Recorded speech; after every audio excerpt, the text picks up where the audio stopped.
Shalom, welcome to unfiltered blogs. तर आजचा माझा काही दिवस डिस्चार्ज करण्यात, राऊंड घेण्यामध्ये, कम्प्युटर वर्क करण्यामध्ये आणि ओ पी डीमध्ये गेला आहे.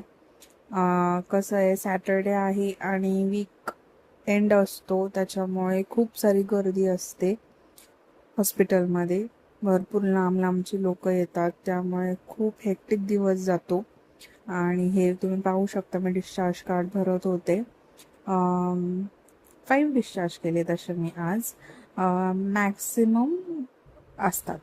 मग खाली ओ पी डीमध्ये माझा टाईम गेला आणि आमच्या गावाच्या तिथे बाहेर एक ॲक्सिडेंट झाला आहे. तर रस्त्याने येता येता हे दृश्य पाहायला भेटलं. करोडो का नुकसान हो गया है भाई. म्हणजे कपडे, 2 ट्रकमधला ॲक्सिडेंट झाला आहे आणि कपडे होते त्यामध्ये. खूप भयानक परिस्थिती आहे, काय बोलणार.